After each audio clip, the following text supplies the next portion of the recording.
easy to forget to start. There you go. Perfect. You've started. Wonderful. Well done. All right, straighten the tie and the shirt and everything now. Tie, Jamie, that's a joke, right?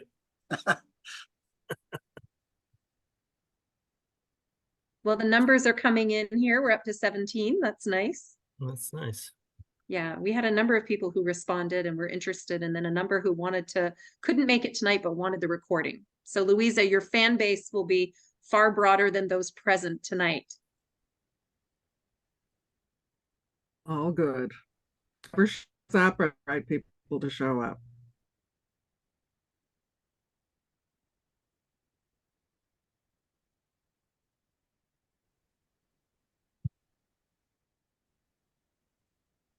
So I'm not sure what everybody's going to get in weather. I think Susan, I don't know down DG Susan down your way what they say in Plymouth, but here I think it's just going to be wind, just a lot of wind here, but.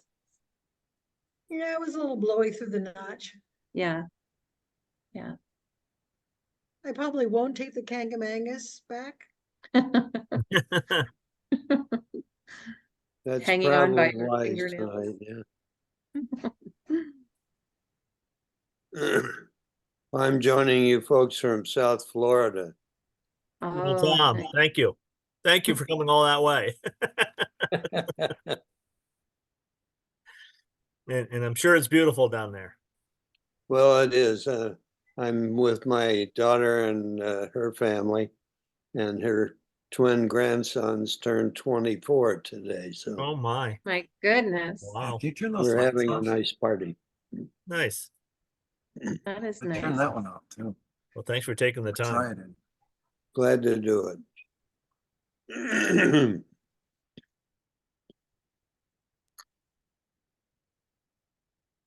And the screen is filling up. The room is filling up to 22.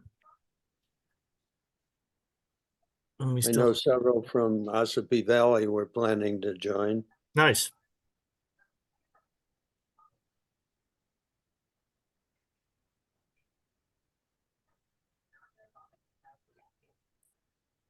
It's always funny when you get that many Rotarians on a Zoom, it gets kind of quiet sometimes. Yeah, Yeah. right. Well, we got another one from Florida. Larry's here somewhere. Yeah. Oh, hey, Larry.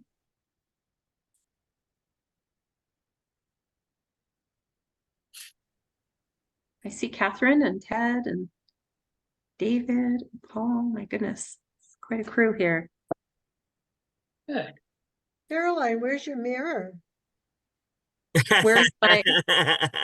I got that reference, Susan. I got it. I didn't. I'm old enough. I didn't. Well, was it the Mickey Mouse Club? What was it? I don't And remember. Here it was called It was Romper Romper Room. Romper There you Room. go. Romper Room, and she looked into a mirror and she said, "And I see Billy, and I see Oh. Billy, and I see." That one went right over my head, but I now You're in have good company, Caroline. Not all of us are quite that seasoned to know that reference. Well, I'm probably the most seasoned, and I missed it.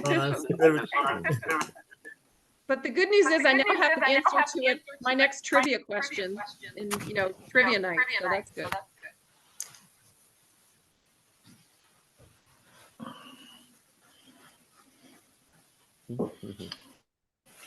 There was a kids TV show too in Quebec that the host would do the same thing, would say names at random. Hey, I see you, Stéphane, Marie-Claude, etc., etc. And you would hope that he would say your name. Yeah, they used all the popular names at the time, thinking they would catch everybody. I don't know why we're reverberating now. Do you hear that? We're echoing. Yeah, I hear it. That happens when you get a lot of people, microphones open and stuff. Eric, you do have the ability to mute all if need be. Nice, Amanda. Yeah, mute those people. Where's that button? Yeah, Eric really. likes the Where's power. that button in life? Oh, Great question, but there is one. okay. If you open your participants carrot there, Yeah, you've got the option. gotcha. Oh, I see it. Thanks. I got it. I got it. That may help with like some of the feedback if someone is unmute or not muted. So Gotcha. that was why I suggested it.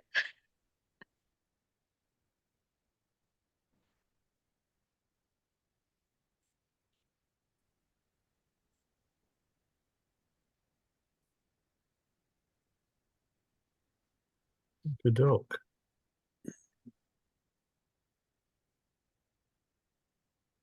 Hey, we're having a party watching. We got two people here from Lincoln Woodstock Rotary, so looking Nice. forward Well, to that. that sounds about right.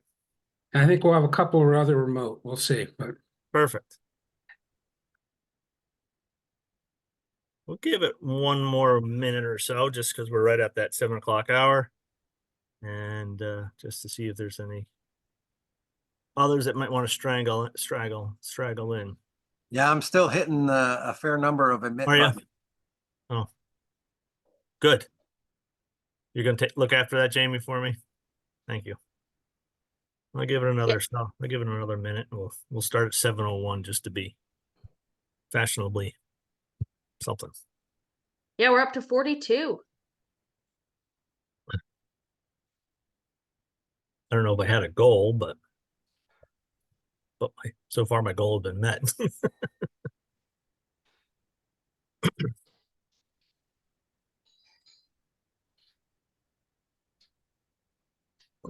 What's going on now?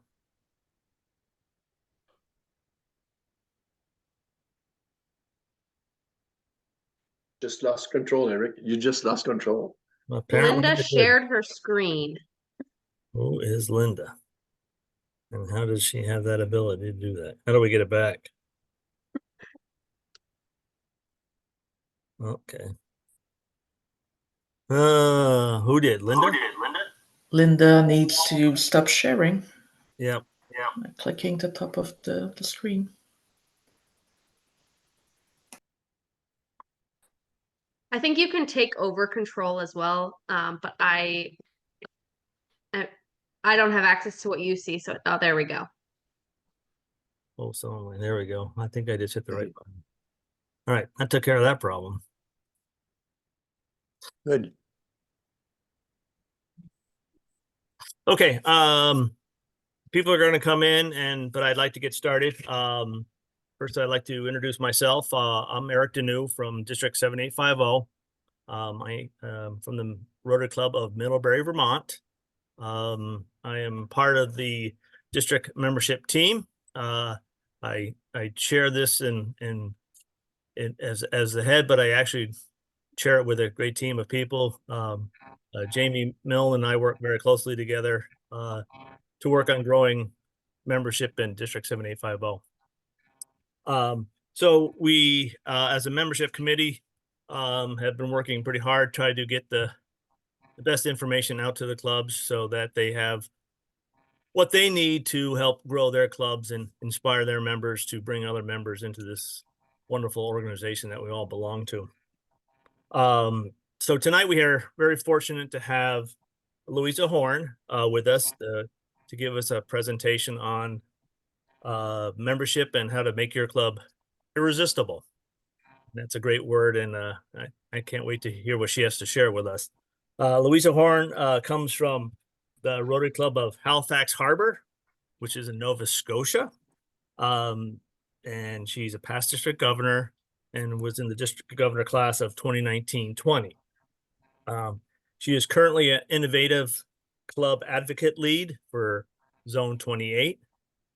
She has presented at Northeast Pets for us, our pets group that we belong to. And most recently, she presented at our zone event, Learning to Lead in Toronto. So I am going to turn the meeting over to Louisa Horne. So welcome, Louisa. Thanks for being with us tonight. Oh, My remind pleasure. everybody that's to mute on their own would be great. And a little housekeeping. We're gonna do some questions and answers and stuff from Louisa, and we're gonna probably do that all through the chat box. So if you have a question as Louisa's presenting, just throw it up in chat, and Jamie's gonna monitor that for us. So thank you all for being here, and Louisa, take it away, please. Thank you. And I just want to check, are you seeing the full screen or are you seeing a display mode right now? Display mode. Okay, just want to change that. Let's try that one. How about now? Sometimes it's a little wonky. Same. Oh, there we go. Now you're good. Full screen? Perfect. Okay. Thank you very much. I'm really excited to be here. I have my friend Beacon. Beacon is my Rotarier who helps me, and I also have my flamingo. So if I was in person, there'd be all kinds of stuff happening. So you're just going to have to go with the fact that I've got these few little helpers, and you'll see a little bit about why I have them as I talk about being irresistible, because I see my purpose as really trying to light a few fires, set a few sparks out here for you folks to think about and go away and maybe try some things, just do something a little bit different. Think about some ways that you can be a bit of a flamingo, and you'll see a little bit more about flamingos as we go, in trying to build some energy, to build some impact, to increase engagement, to be more agile, and to think about your reach and diversity of your club. So the topic is around being irresistible. And if you heard our incoming president, who's in Florida right now, and saw any of the activity on Facebook about her recent talk yesterday, I think it was, she uses the word irresistible a lot. And so I'm just thrilled to be seeing that, because I see this whole idea around irresistibility as being really important as we think about being people of action.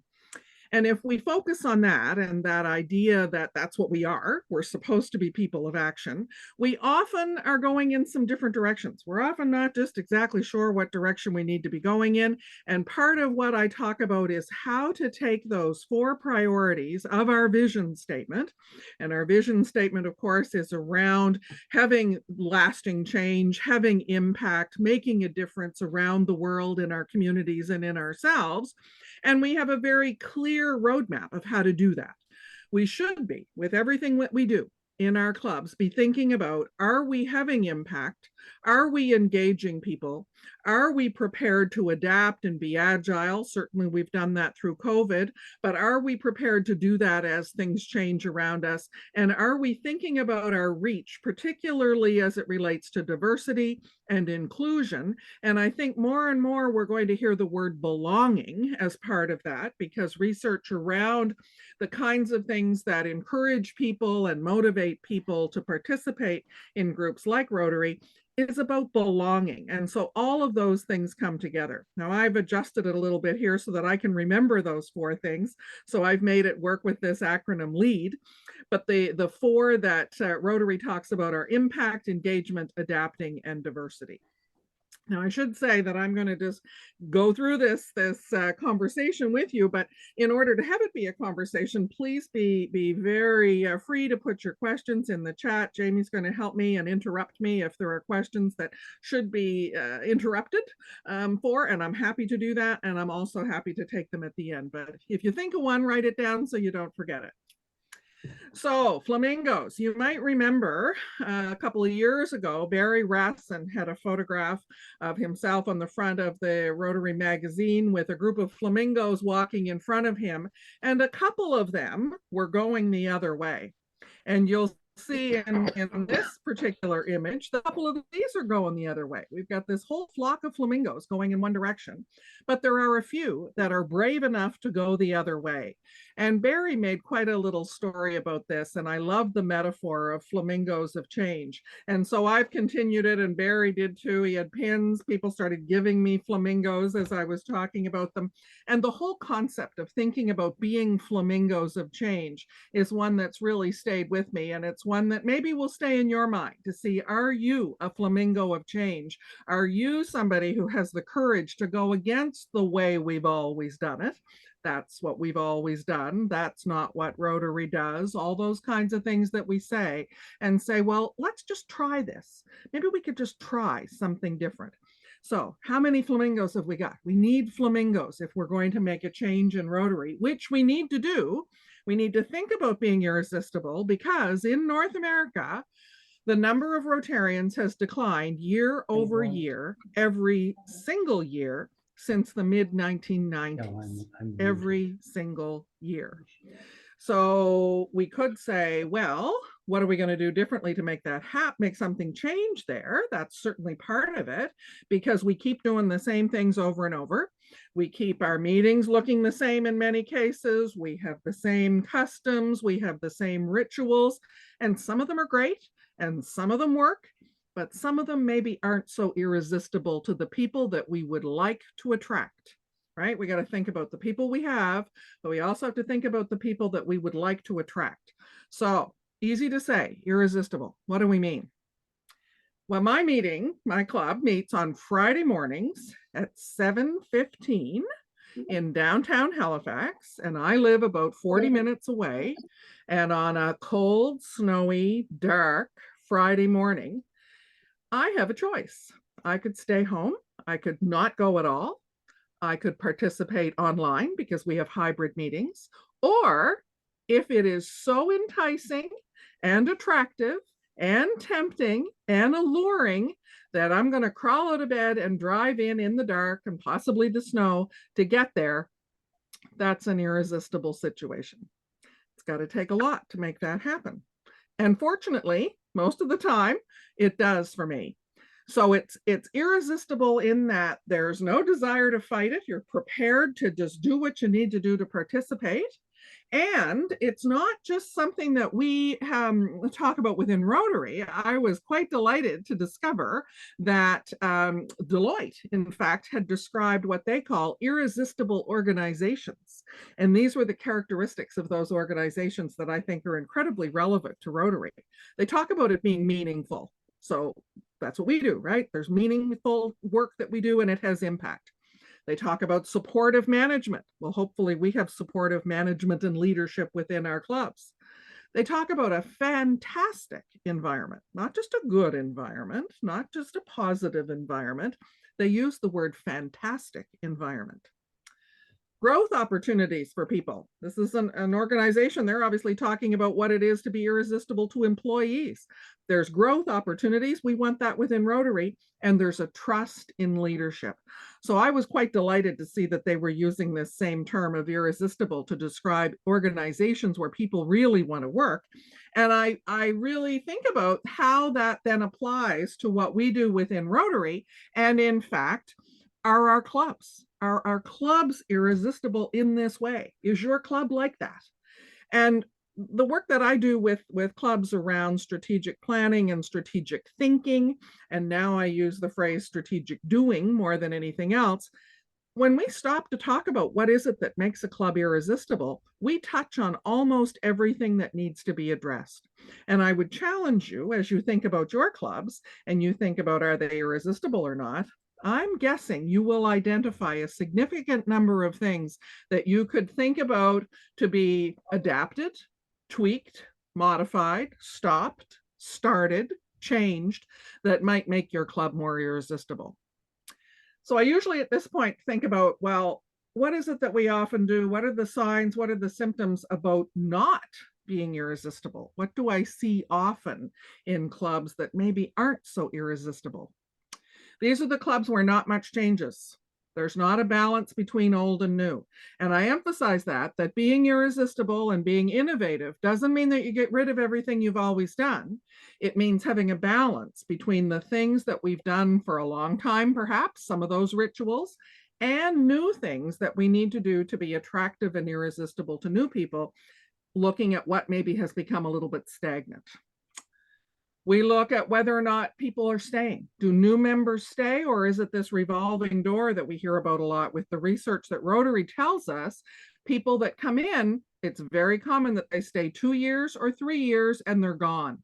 That's that tipping point of whether people are engaged, feel belonging, feel like they're part of something they want to stick with, or it didn't meet their expectations and they're gone, in the door and out the door.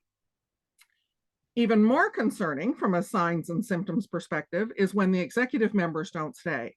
And I worked with a number of clubs where it's quite common that people who've been the president or people who've been in fairly significant roles, they're counting the days until they're done and they take a leave. They're so burnt out.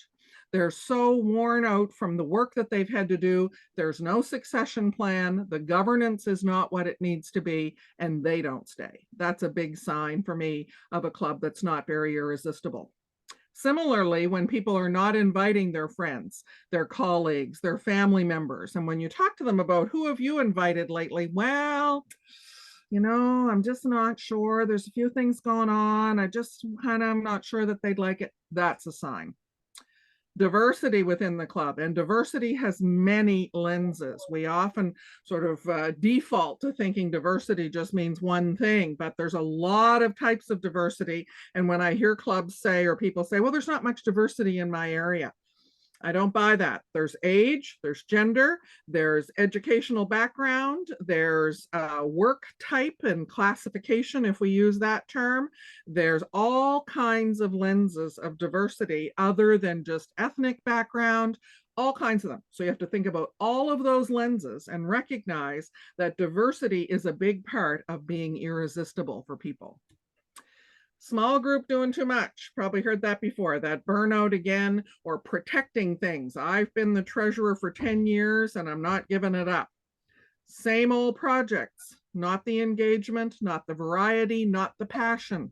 People not putting their hand up when requests come out for people to serve on committees. That cause or that strategic direction that I spoke about at the very beginning, and having projects where there is impact, because people that are attracted to service projects now, people that are attracted to any kind of volunteer effort, if they don't see impact from what they're doing, if they're not having that meaning, if they don't see that what they're doing is having an impact, they're gone. Of course, we always hear about the issues with people knowing about what we do and the public image and the awareness. And so when communities are not aware of a Rotary Club, that's an issue when it comes to being irresistible.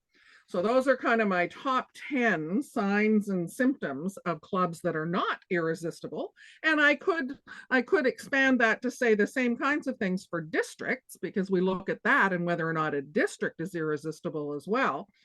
And I would tend to say, if those things are the case for your club, this is probably not the time to recruit. And I put recruit in air quotes in this case, or in quotes, because it's not a word that I really like to use when it comes to Rotary. From my perspective, recruiting involves really trying to convince somebody that they need to be part of it, trying to go out and drag them in and convince them, sell them on the idea, as opposed to being irresistible and attractive, that people want to be part of it. They want to come to you. And if you have some or any number of these signs and symptoms, then I would suggest you need to address those things before going out and trying to show people how irresistible and attractive you are.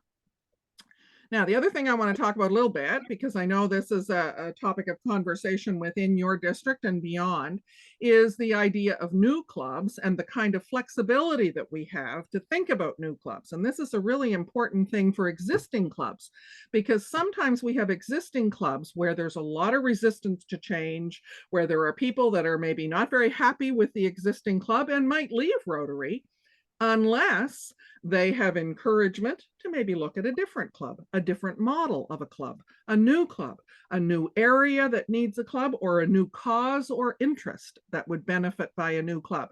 So I just want to kind of prime the pump a little bit here and give you a few ideas of things that might make sense to think about around the flexibility that we have now when it comes to when we meet, how often we meet, the kinds of things that we do. All of those are on the table. There are no Rotary police who are going to come and talk to you about the way you structure your meeting, or the way that you decide that you're going to charge for things, or the food, or any of those things. You have lots of flexibility.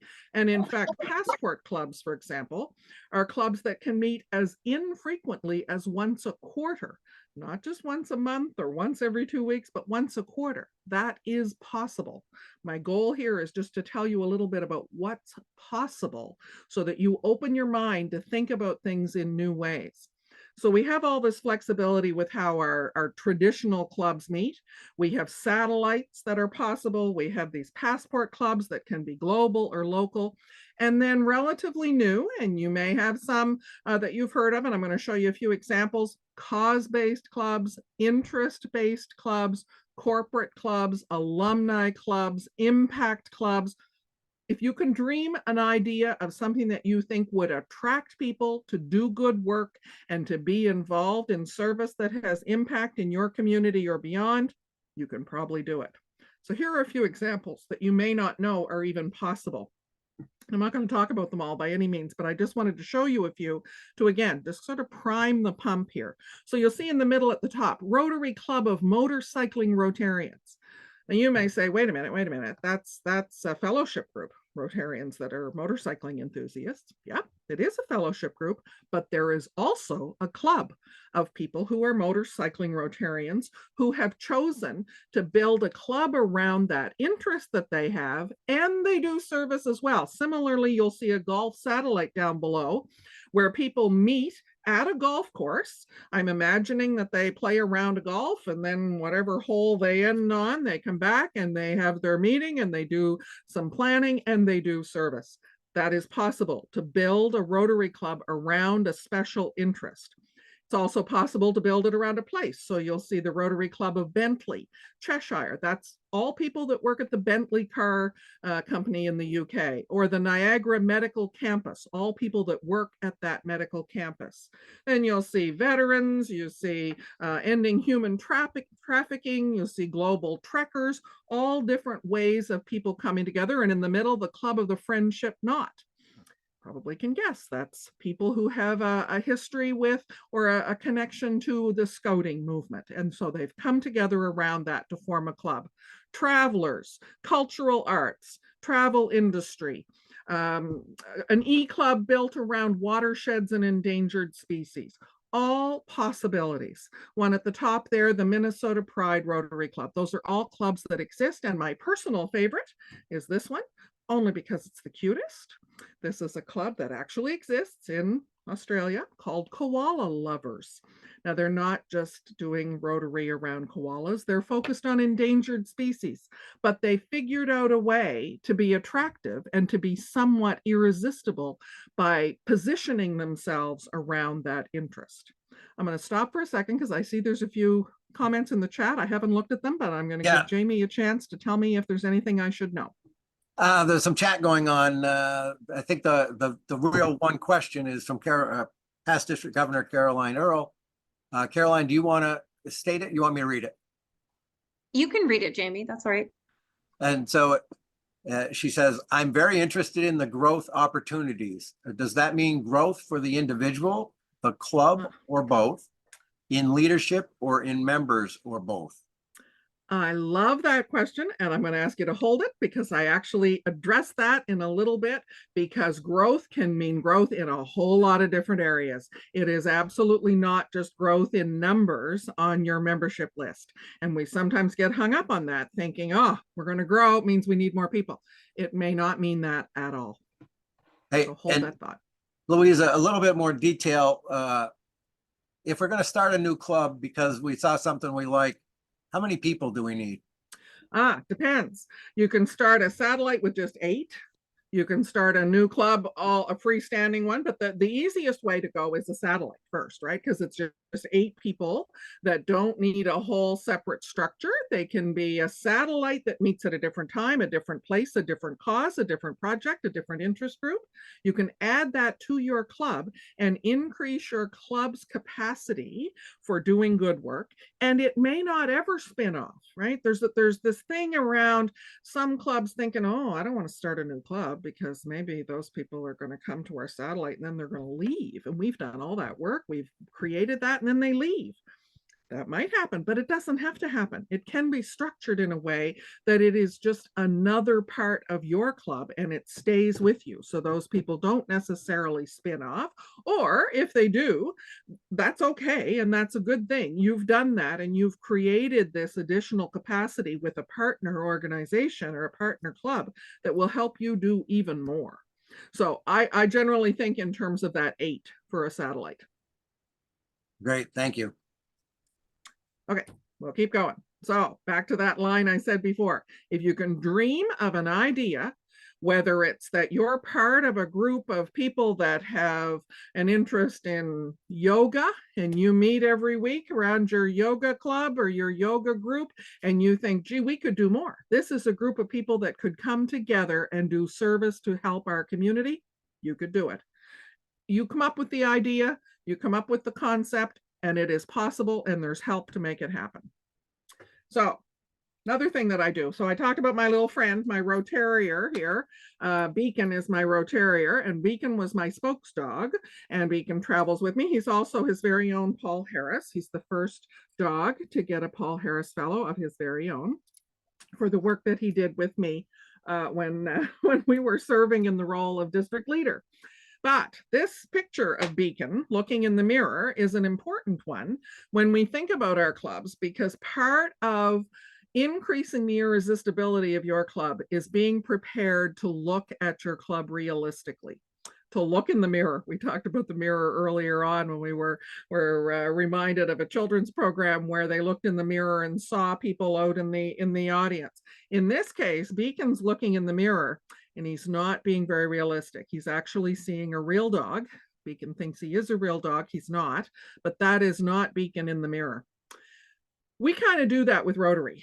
We think our club is great.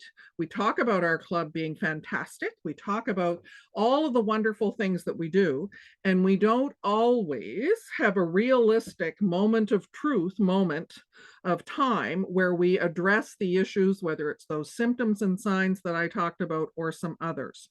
And so part of the process of becoming truly irresistible is recognizing that you need to look at your club, look in the mirror, and figure out what signs and symptoms are there that you need to address, and then look at who's coming and who's leaving. You've probably heard and you've probably seen some of the data. There are some wonderful reports available to every club now that look at the attraction and the attrition rates of your club. Attraction is the percentage of people who join, ideally more than 15% in a given year. And the reason it's more than 15% is that attrition of many organizations, not just Rotary, tends to average around 15%. Those are people that move away, they die, their life changes, they simply can't stay in whatever organization it happens to be. And it's pretty typical that about 15% leave every year.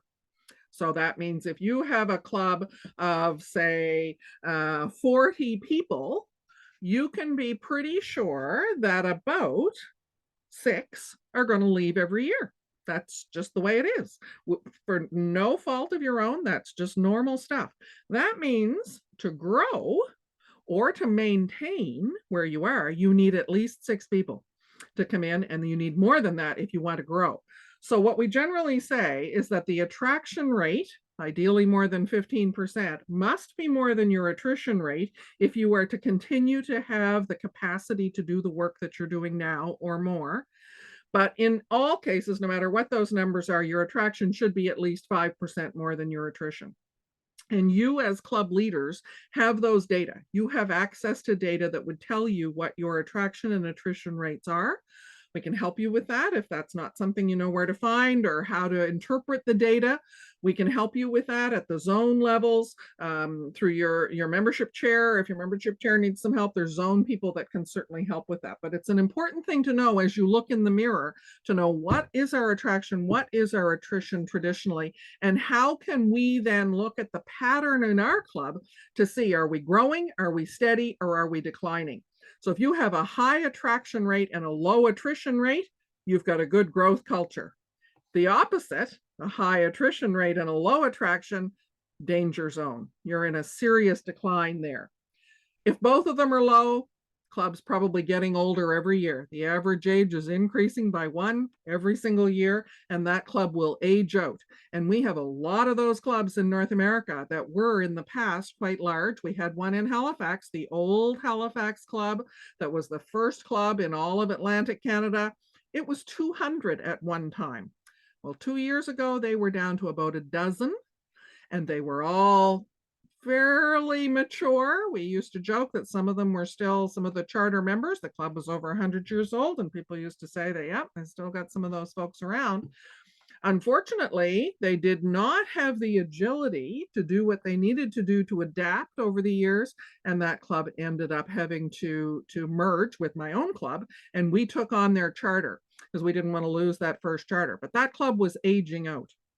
We also, when we see high in both areas, that's a club with high turnover, total revolving door, then we can have a fragile balance in the middle. But all of those characteristics of clubs around attrition and attraction are such that we have some ideas about what you can do in each of those scenarios. And in fact, we did research on clubs that grew.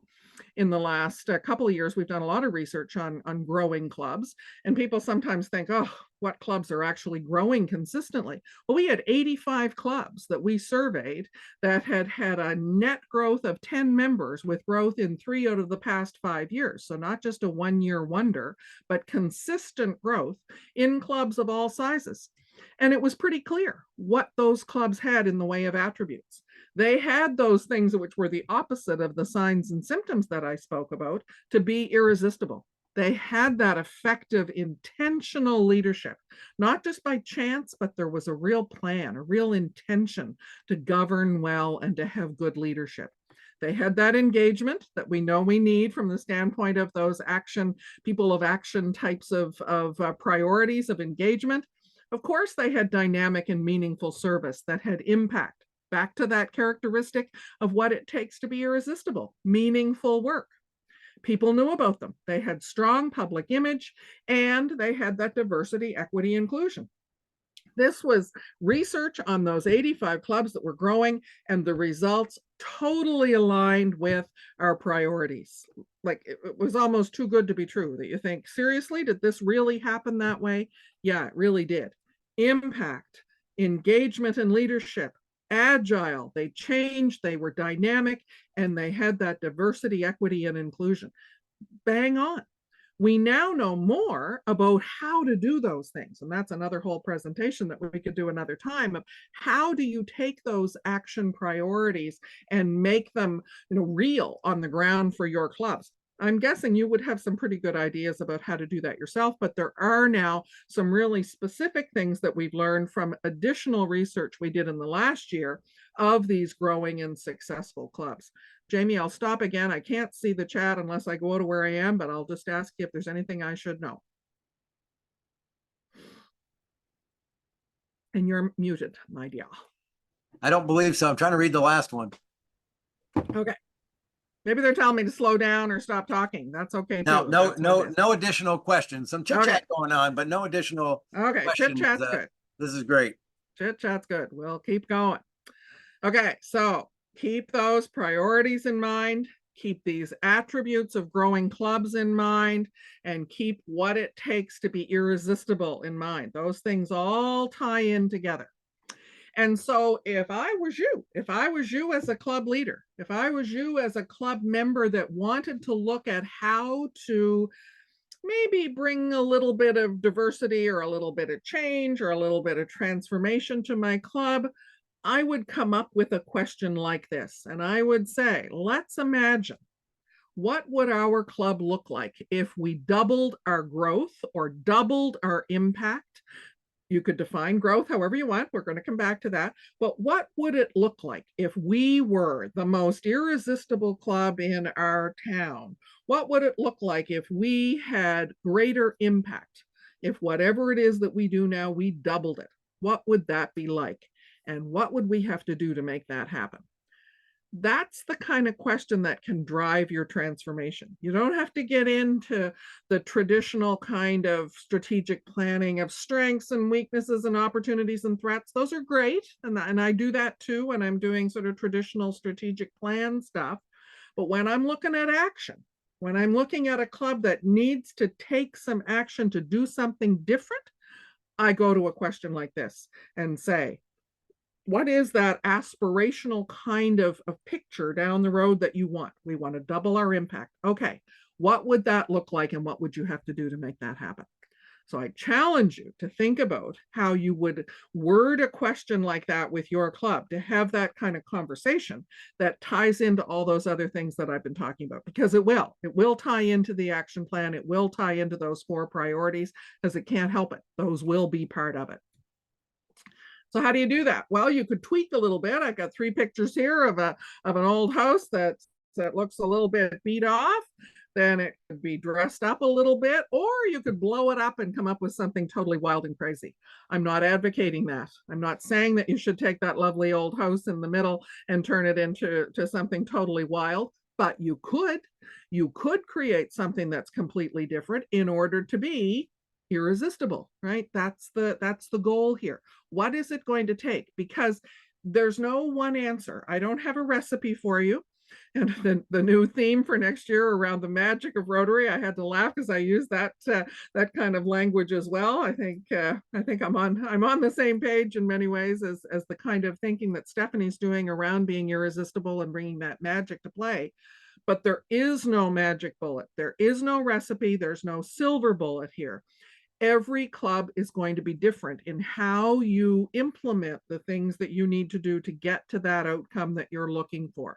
We know the principles, we know the key priorities, we know lots of things that will make a difference, but it's going to come down to what is the context for your club to make that happen. And how are you going to take all those flamingos and not just think outside the box, but think like there is no box. The box has to go. There's no Rotary box. We're at a point in time where we can no longer say, oh, we're gonna bring in 2 or 3 people this year, and that's good. We've got 3 or 4 in the pipeline. We're doing okay. We've got the same fundraiser. That's a great fundraiser. We've been doing it for 10 years now. We've got these signature projects. They're great. We're going to keep doing them. They may be great. The fundraiser may be great. The service project may be great. But it's probably not going to be sustainable if we're not thinking about how is this going to look in the future, given that, as I said, every single year since the mid-90s in North America, the numbers have been going down. At some point, we're not going to have the capacity to keep having impact. It's not always about numbers, and growth is not just about how many people on your roster. But the reality is, if we don't have the people, we simply will not be able to continue to do what we do. So when I say think like there is no box, I'll use an example that I did not use the title district governor when I served in that role. I decided that I needed to use language and I needed to demonstrate that it was okay to do it completely differently. The sky was not going to fall. There was a bit of concern that maybe it would, that, oh, you can't do that. You have to use that title. Why? Why do I have to? Why can't I try something different? And why can't I position this in a different way? So this is the photograph that I used. I didn't use a photograph of me. You'll see my dog there in the middle and the whole team. We did it as a team. And I was the chair of the leadership team. I was not called the district governor for all intents and purposes within the district. And I wanted to position it as an irresistible team to be part of, with lots of diversity and lots of innovation and lots of new ways of thinking. And let's try it and see what happens. And the sky did not fall. So think about ways that you can demonstrate that we'll just try this and see what happens. Because here's the thing. And I have no judgment if anybody has a room in their house that looks like this. It's okay. But my guess is if you do, it's been comfortable and you like it and you can stretch off, and you probably don't have that TV anymore. There's probably a big one on the wall.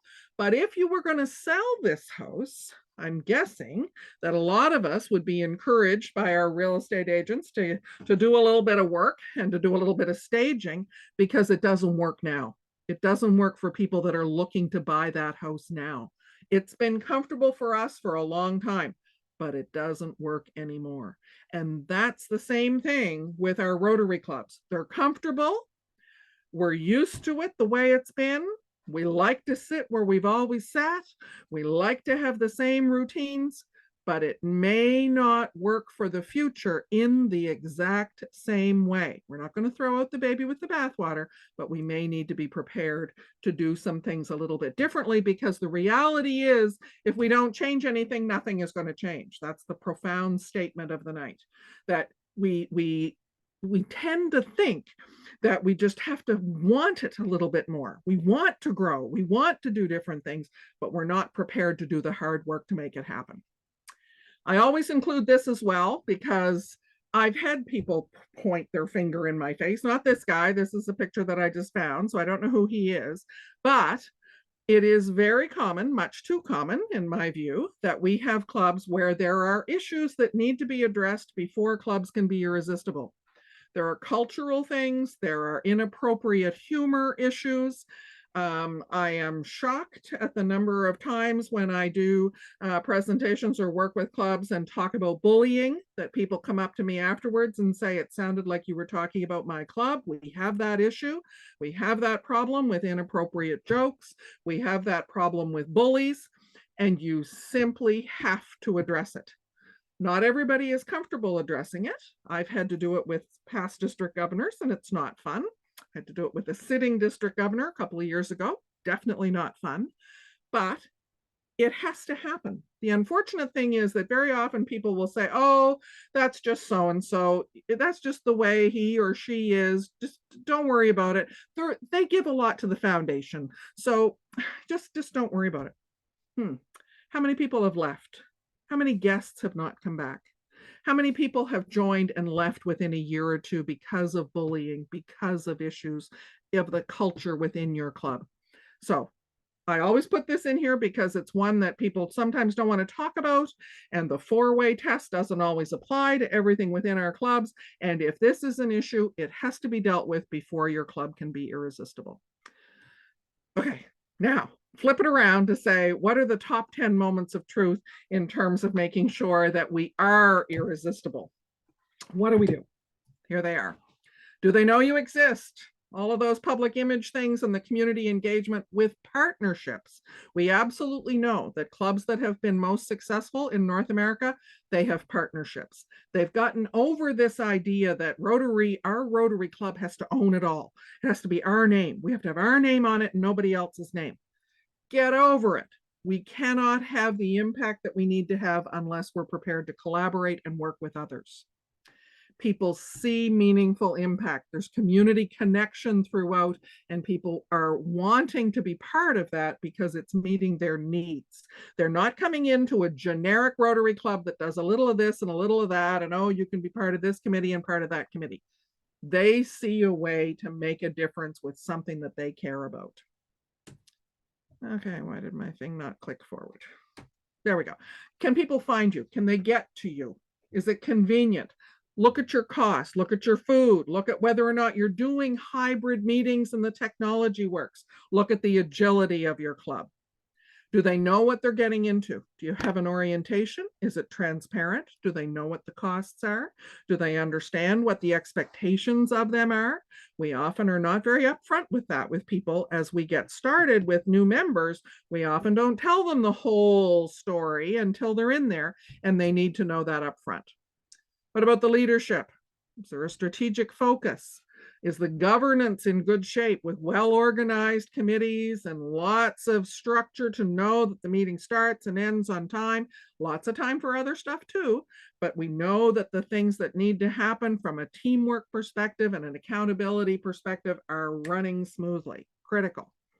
Continuity of leadership. The past president, the current president, the incoming president, hopefully the president after that, and maybe even the one after that are all working together. And this is at the club level and the district level.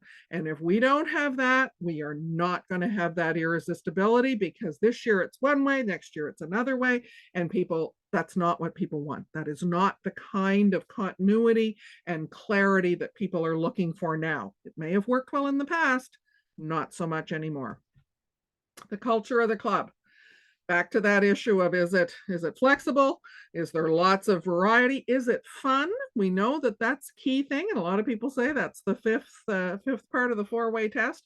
not ritualistic or cliquey, very inclusive in language and behavior. Have to think about all of the language that we use and all of the ways we acknowledge and celebrate occasions, holidays, all of those things. How do we do that in a way that's fully inclusive and helps people feel like they belong? Number 7, opportunities for growth. Remember, that was one of the ones from the Deloitte model of irresistibility, where people feel like they have those opportunities and they feel welcomed. The diversity, equity, inclusion is a piece of that. Is it engaging all of the avenues of service that are possible? Do people see the opportunity to be involved in things that they have passions for and that they are engaged in? And then, of course, the fun piece, but also the fundraising is not burdensome or overwhelming.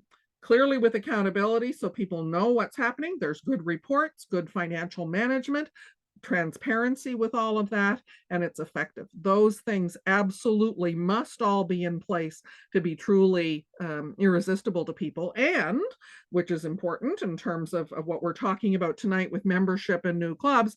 Do you have a membership committee? And the definition of a committee is that there's more than one person on a committee. That's key. I often visit clubs where they say our membership committee is this one person. And then you have other people who say, well, everybody's on the membership committee. Well, yes, but where is the strategy? Where is the planning? It needs to be an actual committee that has structure and intentional initiatives underway. Hey, Louisa. Yep. Question, is that okay? Sure. It's from Eric.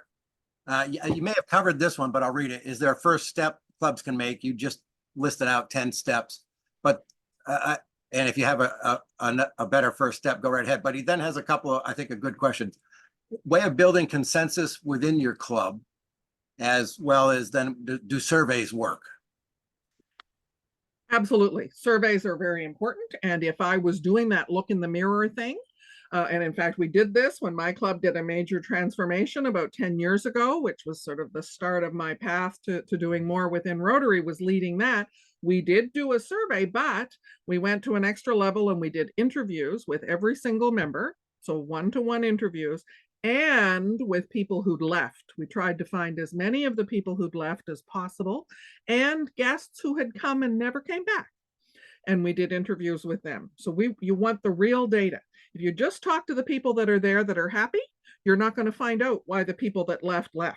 And the fact that they left because somebody was bullying them, or they left because they were told that they could come in and do this project, and then when they got in, somebody said, no, you can't do that. This is the way we do it. You need to know those things. So absolutely, the first step is that looking in the mirror. And looking in the mirror can involve surveys, it can involve interviews, it can involve not just an exit interview, but interviewing people who are gone as part of understanding what is this club like? What are we really like? And in fact, when we started to make some changes, there were people who initially were a little bit resistant. So one of the things was around saying grace. At that time, the club said grace. And we had people who had come from other countries and other faith backgrounds who said that they were uncomfortable with that. And there were a few people in the club who said, no, that's not a problem. But we could say, well, you know what? We did 33 interviews and we heard from 12 people that this is an issue. And we heard from 6 people who had left that this was part of what was part of their decision to leave. When you have those data, it's really helpful. That's just an example. Could be on anything, a fundraiser, whatever. But all of those things are important as you think about how you go forward. Consensus within a club, that's a part of your governance model of how decisions are made. And sometimes decisions are made by voting. Sometimes decisions are made by wanting to have a full consensus within a club, that kind of conversation. Those are decisions that I would say within a board and within your committee structure within your club, you decide how do we make decisions and what sort of process are we going to go through to get to those decisions, and what kind of external help might we need, whether it's a facilitator or others, to help us work through that. Anything else right now, Jamie? Just a quick, any experience with, asking the community, what do you know? What do you think about Rotary in the community? Absolutely. And we know that that's a big part of where the success comes from, doing those community assessments, needs assessments. That is an absolutely critical piece of looking at where there are causes that might be possibilities for you to try to meet, where there are interests. And it can come from things as simple as a sort of a service fair where you have different organizations come and present. You have a day with a lot of community organizations come together, you know, sort of your traditional fair kind of setup where you hear from different groups and learn about the community, or you bring together, for example, all of the groups in your community that might be involved in some way with food security or homelessness or whatever your area is that you want to learn about. You need to be doing that kind of assessment and bringing the groups together and figuring out how could you maybe be the center of the spokes of that, of all these different groups, not having to own it all. Right, we got to get over that. Doesn't have to just be Rotary. It can be that Rotary is the spark that brings groups together to identify what the needs are. But absolutely, that community needs assessment, just as we do with international projects, has to be part of how we think about our role within the community and how we build our impact and build different types of memberships.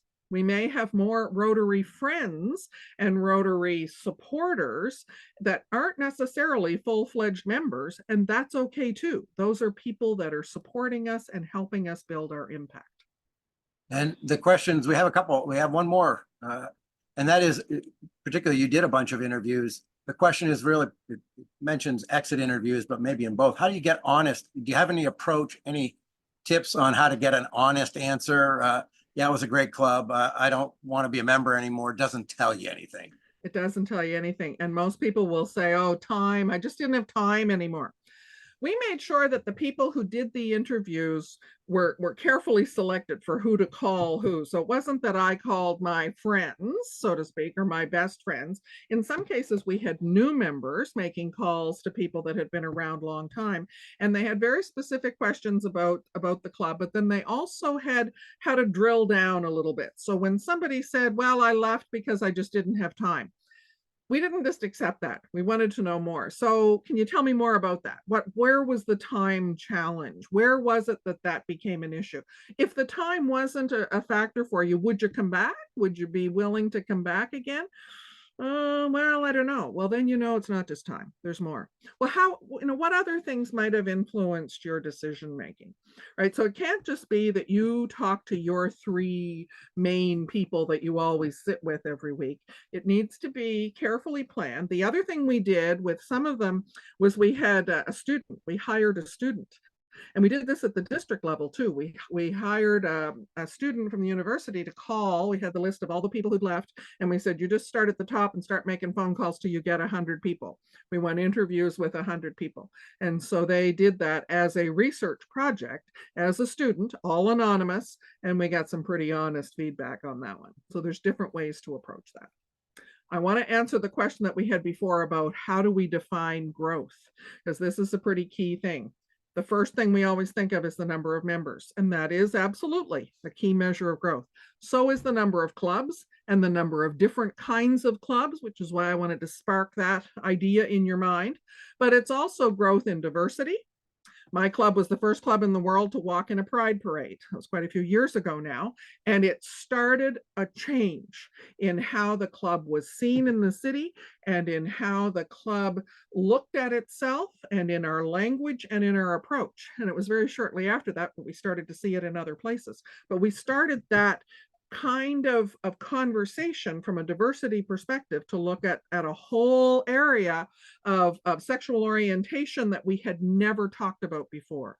But diversity, as I said, lots of lenses. You may have growth there. You may have growth in service, growth in leadership development. Maybe you have growth in the number of students that you have impact on.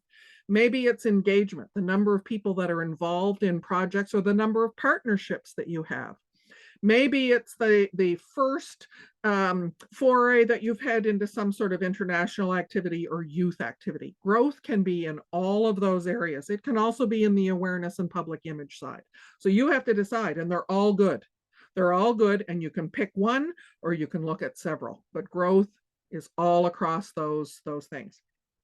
We're almost done. All about me. In this case, when you say it's all about me, you're talking about member experience. And that is what it is about, with no exceptions. When you are thinking about your club and how irresistible it is, it comes down to what experience does every member have? Are they feeling that sense of belonging? I'm actually doing a doctoral research right now on volunteer experience, and volunteering is really linked to that sense of belonging. It has absolutely changed, and the trends are pretty clear in terms of how people choose to put their volunteer time. But belonging is a big part of it, and the experience that people have, there's not much give like there might have been in the past. If people are not happy with something, they're gone because they have choice. Everybody has choice with where they're going to put their volunteer time and their volunteer effort. In the past, there might have been that commitment. Rotary is the thing in the community. I was invited to join Rotary, and then there's a bit of prestige, and I'm sticking with it no matter what. Not anymore. People are very quick to make a decision to go. If the member experience is not what they were looking for, and if it's not irresistible, they're gone. Good news, lots of help available. As I said, if you are thinking about doing things differently within your club or within your district, we have people at the district level, whether it's your district membership chair, you've got a fantastic committee of many more than one, the innovative club advocates at the zone level, the zone innovative club advocates. There's lots of good things in the Learning Center and webinars, so you don't need to feel alone. Okay, so that's not Beacon. That is, in fact, one of my real dogs. And yes, he is carrying around a flamingo by the neck. And there are some of those days when you just think, I can't do this anymore. I'm beating my head against the wall. I'm being beat up by a dog like this poor little flamingo. But there are other days like this when it all comes together and everybody's kind of getting the hang of it and everybody's cuddling up with their flamingo and their Rotarier, and it's all good. You got to work towards those. It will happen, but it doesn't happen without intention and without bringing together the people to make it happen. Final slide. If you're not feeling like a flamingo, sometimes you got to fake it till you make it. You've got to bring together those people who can help you build the courage to go the other direction or to be a flamingo, even when you don't feel like one. I'm going to stop sharing because I want to be able to see, and I want you to be able to ask questions if there are any. I know we're close to the end. We've addressed a few questions already. I'm happy to stay longer if people have questions. There's no time limit for me, so I will stop. Yeah, and I think let's go with open mic for questions. Just butt in to the extent you can. If you don't feel you can, put it in the chat, and I'll try and do that for you. Louisa, I do have one comment. I heard a word in the last 6 months that refers to the satellite club that I thought was fantastic, and it was the companion club, which is a satellite club. And I just thought the word was so friendly, non-threatening. It is, and that's that club that has no intention of spinning off. Right, that fear that people have of clubs within clubs, and I don't want to start a satellite, they'll just all leave. Companion club is not intended to leave. It sticks around. I love it too. Any questions out there? Anything at all? Anything that you, anybody have any thoughts silence or something to add? Or I want to thank you, Louisa, for spending the time with us. I have a question. Betsy, go ahead. I'm looking through all the faces on this Zoom, and I see only a few young ones. I see Carter. Thank you. Thank you very much. And I mean, yeah, that's what I mean, young. And Amanda and Margot. And I want to know why they're joining us. Who are they? What attracted them to come to this Zoom meeting? Great question. Great question. Amanda, do you want to reply? Yeah, so Margot and I are here, and actually one of the things that we've been talking about while this meeting has been happening is starting like a satellite club in the Burlington area, probably Heinsberg, because that's where we both live, but doing something that like attracts more young people. And we both were self-employed, and that's kind of what led us to Rotary, is looking for, for me it was maybe business connections that then turned into like, I just love I love my club, and that's why I like the appeal of a satellite club, because I don't ever see myself leaving the club that I joined, but engaging some other members. And I just, the skills I've built in Rotary and like the connections I've made is kind of what's keeping me in Rotary. I don't know if Margot wants to add anything. Yeah, I mean, I would say like I joined Rotary because I knew so many people in the club and I'd kind of been involved for a while prior to actually joining. So it was just a natural progression for me.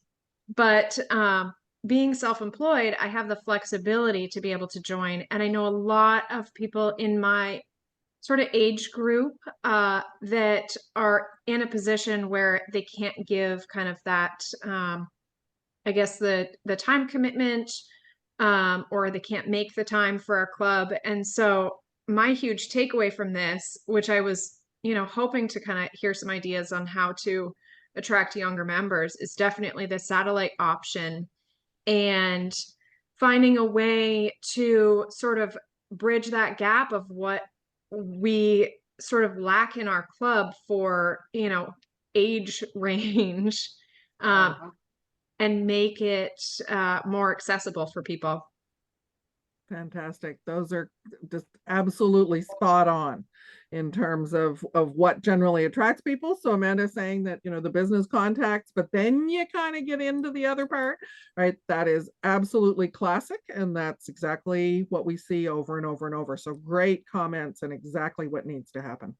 Right. I might add that we also have Thomas on this call, who's been a Rotarian for over 50 years. Thanks for joining us, Thomas. Thanks.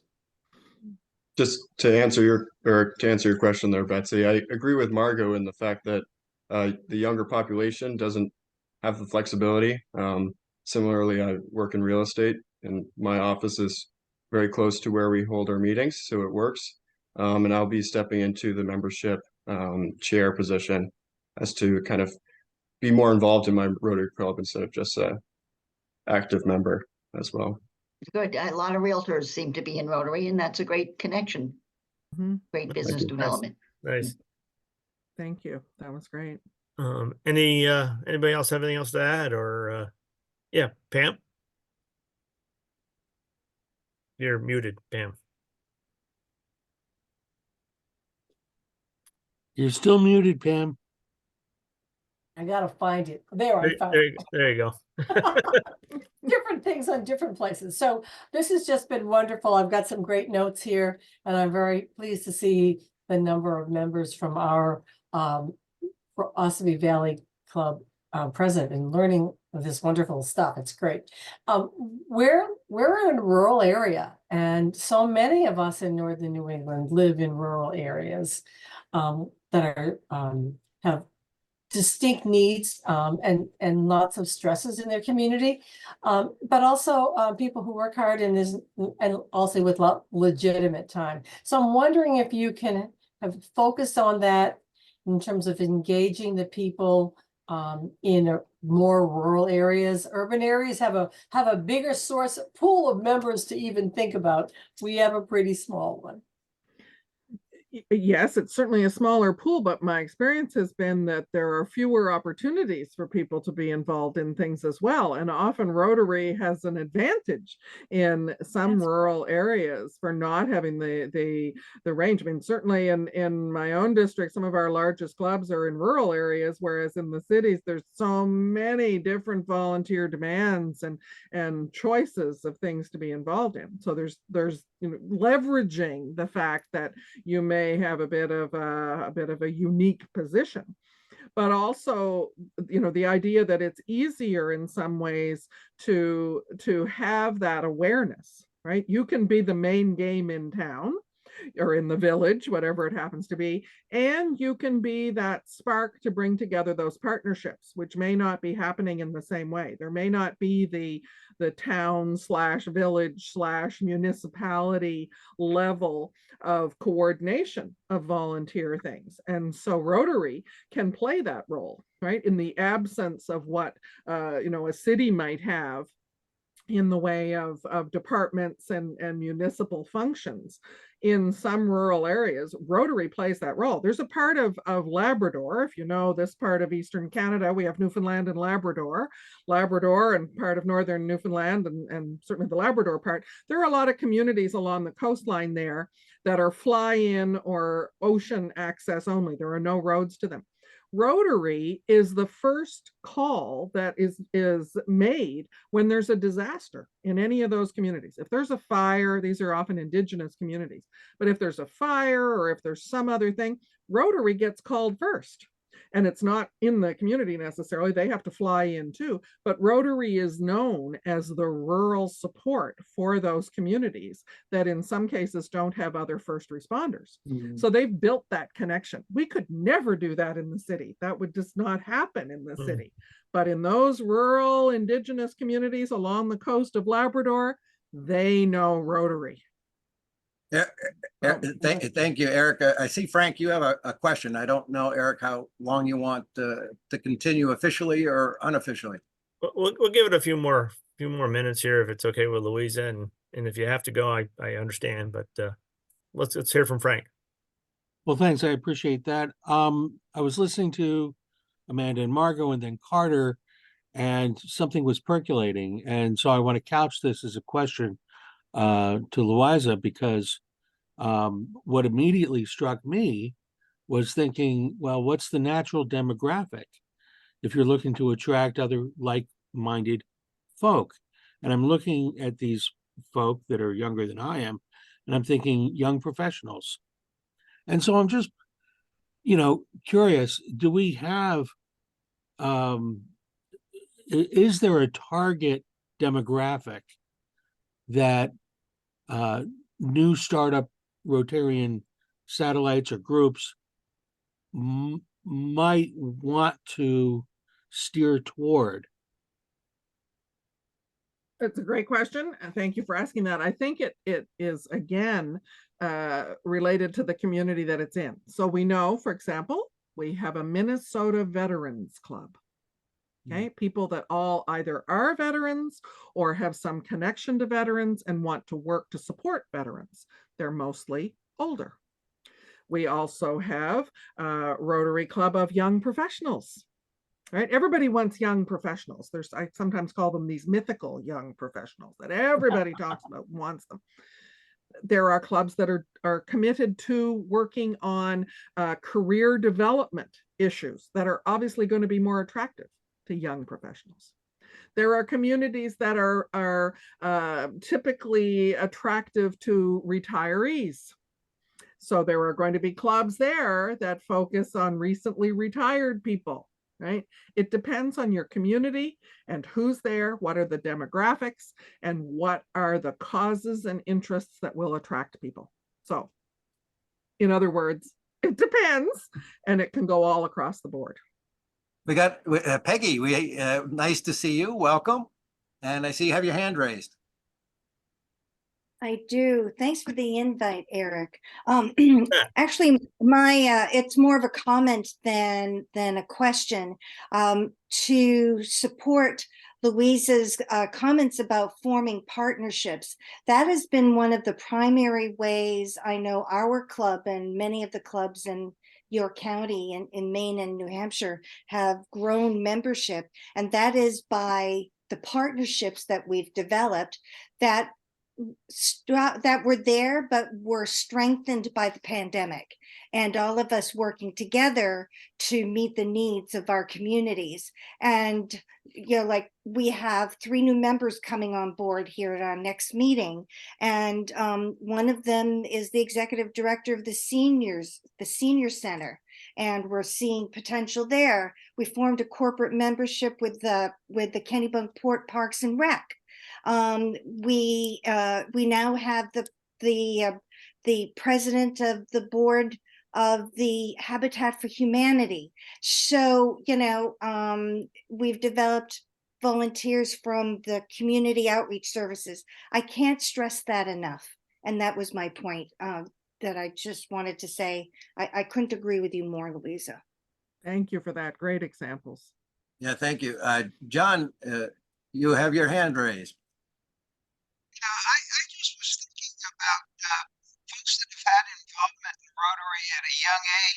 like Interact members.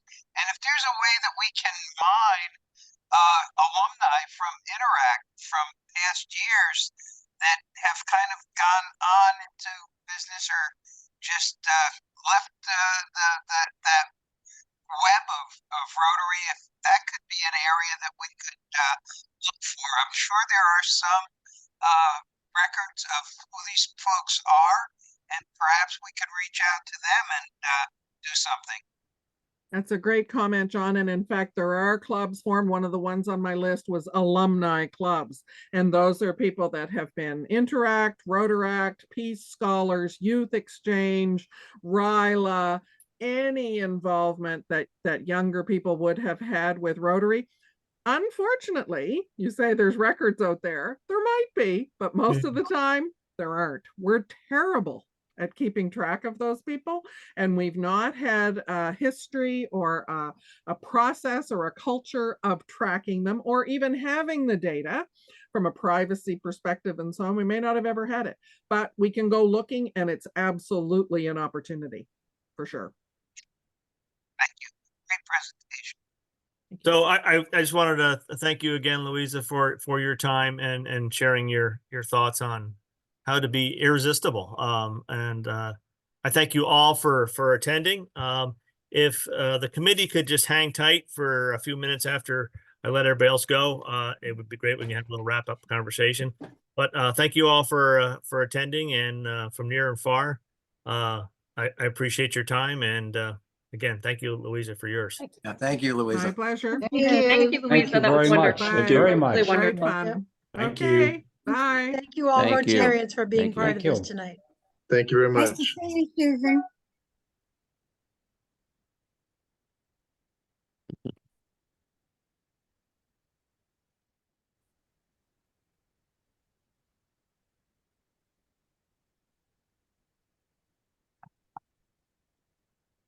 Well, I just wanted to just say a few thoughts. I thought it went extremely well. And the attendance was beyond what I expected. So It was a great turnout. very pleased, very pleased. Phenomenal. So I don't know if other comments people wanted us to chip in on a good job, Jamie. Yeah, I thought it was phenomenal. I thought, I was so pleased with our attendance, and I doff my hat to, I think, Richard and Eric, who relentlessly said, get it out again and again and again, the notices. I think that worked. I'm somebody who gets a notice once and I get impatient with receiving repeat notices, but I think it worked this time. I think that was exactly a right strategy. I think Amanda and her team and Margaret helped with the social media piece, and I think that was helpful, but also just getting out those reminders. I think we sent out 3 or 4 total. I lost track, 2 clubs, and that seemed to have worked. I can tell you, Eric, and the committee, there were a number of people who said, I cannot make it tonight, but I want a recording. So I think it's exciting. By the way, Eric, have you stopped the recording? I don't know if we should perhaps stop it now. Good point.